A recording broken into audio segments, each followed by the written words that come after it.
প্রিয় দর্শক শ্রোতা, উমামার শেষ কথা। আজকের ভিডিওতে উমামার শেষ কথা নিয়ে আলাপ করব। তার আগে উমামা যে ফেসবুকে তার পোস্টের মাধ্যমে অনেকের মুখোশ উন্মোচন করেছেন, যে মুখোশের কথা আমরা কিন্তু বলে আসছি সেপ্টেম্বর থেকে। অনেক দেরিতে বলেছেন, 10 মাস পরে বলেছেন। প্রকৃত মুখোশ তিনি উন্মোচন করেছেন যে সংস্কার নামে আসলে কি হচ্ছে, আপনার আসলে বৈষম্য বিরোধিতার নামে এখন কি হচ্ছে। এখন যারা এসব দায়িত্ব নিয়ে বসে আছেন, জুলাইতে যারা ছিল তাদের চিন্তা চেতনার মধ্যে কত আকাশ পাতাল পার্থক্য হয়ে গেছে। কিভাবে জুলাই অভ্যুত্থানকে শেয়ার কেজি ধরে বিক্রি করা হয়েছে, কিভাবে জুলাই অভ্যুত্থানকে পুঁজি করে টাকা কামানোর প্রতিযোগিতায় নেমে পড়েছে নানা অশুভ গোষ্ঠী। জুলাই অভ্যুত্থানের চেতনা কোথাও নেই, এটি বলতে চেয়েছেন উমামা। উমামা তার দুঃখের কথা বলেছেন। জুলাই অভ্যুত্থানের সামনের সারিতে তিনি ছিলেন। তিনি যেগুলো বলেছেন তার প্রতিটা কথা সত্য, কোনো সন্দেহ নেই। তার ফেসবুকের পোস্ট সবাই পড়েছেন, সব কথা, প্রতিটা কথা সত্য, এখানে এক বিন্দু মিথ্যা নাই। যেটা আমাদের মতো সাধারণ নাগরিকরা আমরা সেপ্টেম্বর থেকে বলে আসছি যে ঘটনা এটাই, সংস্কার একটি বড় মূলা। এবং যেই সংস্কার, যে ত্যাগের ইতিহাস, যে অভ্যুত্থান, যেই নতুন বাংলাদেশের গল্প ছড়ানো হয়েছে, গত 10 মাস পর আমরা কি দেখছি? আমরা তো দেখছি সে আওয়ামী লীগের মতো আরেকটি সুবিধাবাদী গোষ্ঠী হঠাৎ করে সুবিধা পেয়ে তারা যা ইচ্ছা তা করতেছে, যা ইচ্ছা তা করতেছে। আদৌ বিদেশে বিলিয়ন বিলিয়ন টাকা পাচার হচ্ছে, এটা আওয়ামী লীগের সময় আমরা জানতাম, এখন জানতে পারছি না আসলে কত পাচার হচ্ছে বা পাচার হচ্ছে কিনা। কিন্তু এটা তো জানি যে বিলিয়ন বিলিয়ন ডলার আসতেছে। কিভাবে আসতেছে? আমাদের প্রবাসীদের মাধ্যমে। তারপরেও কিন্তু অর্থনীতির অবস্থা ক্রমশই খারাপ হচ্ছে, অর্থনীতির অবস্থা কোথাও ভালো নেই। আমার ব্যবসা বাড়তেছে না, কর্মসংস্থান বাড়তেছে না, ভয়াবহ অবস্থা। নানা আলাপের পোলে পেয়ে আসল ঘটনাগুলো ঢেকে আছে। আসল ঘটনাগুলো কি? দেশের প্রচুর মানুষ, লক্ষ লক্ষ মানুষ দরিদ্র হয়েছে গত 10 মাসে। দেশের বিনিয়োগ কমেছে, দেশের রপ্তানি কমছে, দেশের কর্মসংস্থান অবস্থা খুবই খারাপ। অর্থাৎ দেশের কোনো একটা ইন্ডিকেটর নাই আপনি বলতে পারবেন যে ভালো। এবং এখন পর্যন্ত যে আমরা শ্বাস নিচ্ছি, দম নিচ্ছি, কাদের টাকায় জানেন? প্রবাসীদের কষ্টার্জিত ডলারে আমরা এখন কোনো রকমের টিকে আছি, কিন্তু পরিস্থিতি আমরা সামাল দিতে পারছি না, কর্মসংস্থান বাড়াতে পারছি না। 13 জুন বিএনপির ভারপ্রাপ্ত চেয়ারম্যানের সাথে বৈঠকের পরে IMF কিছু টাকা ছাড় দিয়েছে। তো দেশের অবস্থা কিন্তু কোনো পরিবর্তন হয়নি, কোনো পরিবর্তন হয়নি। এবং যাদেরকে আমরা সম্মুখ সারিতে দেখছি, জুলাই অভ্যুত্থানকে চেতনা নিয়ে সামনে যারা আসছে, ছিল তো হাজার হাজার লক্ষ লক্ষ মানুষ, তার মধ্যে 5-7 জন কিন্তু এটাকে ক্যাশ করে ফেলেছে। এটাও বলেছে মামা যে অভ্যুত্থানকে কিভাবে ক্যাশ করতে হয় এবং সেটাকে টাকা কামানোর মেশিন বানাতে হয় সেটা অনেকে জানে এবং তারা সেই কাজটি করছে। হাজার হাজার মানুষের সাথে বিশ্বাসঘাতকতা করা হয়েছে, হাজার হাজার মানুষের রক্তের সাথে বিশ্বাসঘাতকতা করেছে, অনেক মানুষ প্রাণ দিয়েছে। সেই প্রাণের কোনো মূল্যই তাদের কাছে নাই।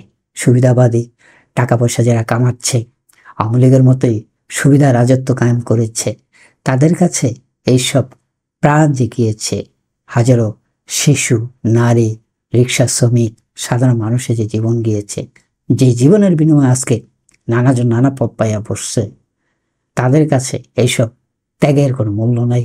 এটা উমামার কথা আমরা বলছি আরো আগের থেকে। তবে উমামার শেষ কথাটিকে অবশ্যই গুরুত্ব দিতে হবে। উমামার শেষ কথা, যে কথাটি কেউ বলেনি গত 10 মাসে, 11 মাসে অনেকের বলা উচিত ছিল কিন্তু বলে নাই, কেউ বলছে না।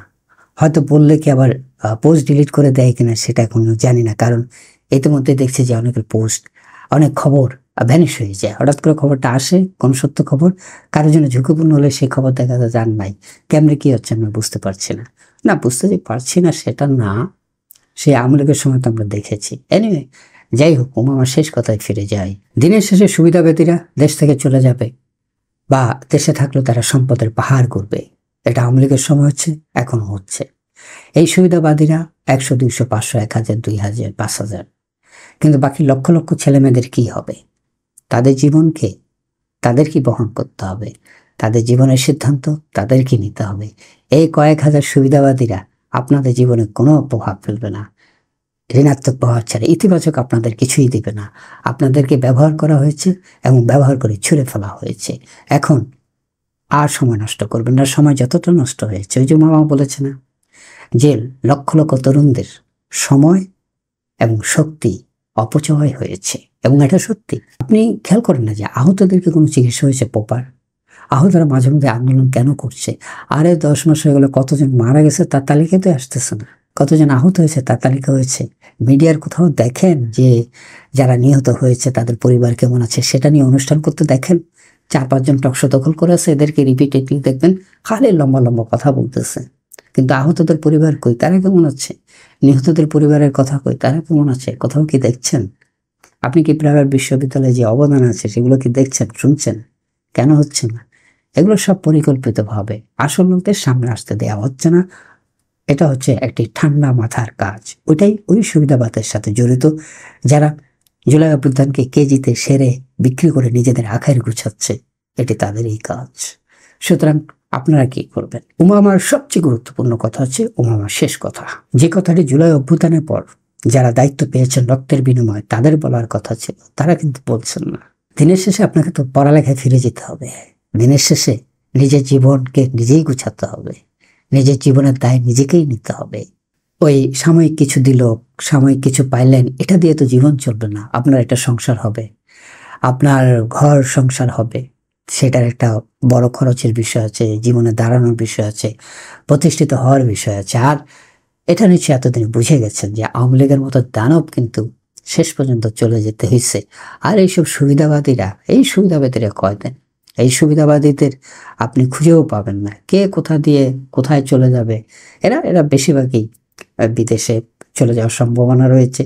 যারা সুবিধাবাদী, যারা জুলাই অভ্যুত্থানকে টাকা কামানোর মেশিন হিসেবে ব্যবহার করছে, এদেরকে আপনি পাবেন না আপনার পাশে। সুতরাং আপনার জীবন এটি একান্তই আপনাকেই করতে হবে। আপনার ভালো মন্দ আপনাকেই দেখতে হবে। তাই কি করতে হবে? উমামার শেষ কথাটি আমিও বলতে চাই। আপনার যা চান, পড়ার টেবিলে ফিরে যান, পড়ালেখায় মনোযোগী দেন। পড়ালেখায় সরকারি চাকরি নাও, বেসরকারি চাকরি আছে, দেশে চাকরি আছে, বিদেশে চাকরি আছে। পড়ালেখা আপনার দেশে বা বিদেশে যেখানেই হোক নিজের পায়ে দাঁড়ানোর সুযোগ তৈরি করবে। আর যারা সুযোগ নিচ্ছে এখন বা আখের গুছাচ্ছে, তাদের চারপাশে দেখবেন যে অনেক ছেলে মেয়ে আছে, চামচা আছে। এই চামচা বাহিনীর কি হবে জানেন? আখের গুছানোর তো চলে যাবে, তখন চামচা বাহিনীর কি হবে? চামচা বাহিনী না করতেছে পড়াশোনা, অতটা আখেরও গুছাইতে পারবে না, তারা পড়বে সবচেয়ে বড় বিপদে। সুতরাং আপনাদেরকে বিপদের ফলে যারা আখের গুছাচ্ছে তাদের কাছ থেকে সরে আসুন, পড়াশোনায় মন দিন, পড়াশোনার টেবিলে ফিরে যান। এটা উমামার কথা, এটি আমার মতো বয়স্ক মানুষদের কথা। আমরা যারা জীবনকে অনেক দূর দেখেছি, অনেক আন্দোলন দেখেছি, আপনাদেরকে একই কথা বলতে চাই। উমামার শেষ কথা, এটি চমৎকার কথা, এটি ভালো কথা। পড়ালেখায় ফিরে যান, টেবিলে ফিরে যান। এই দুনিয়ায় কেউ কারো না, বিপদে পড়লে কেউ কারো না।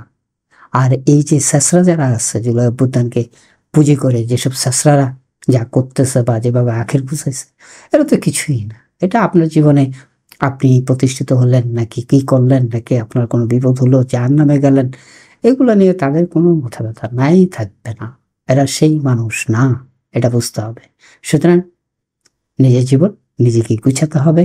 আর যত দ্রুত সম্ভব পড়ালেখায় ফিরে যেতে হবে, পড়ার টেবিলে ফিরে যেতে হবে। আজ এ পর্যন্তই।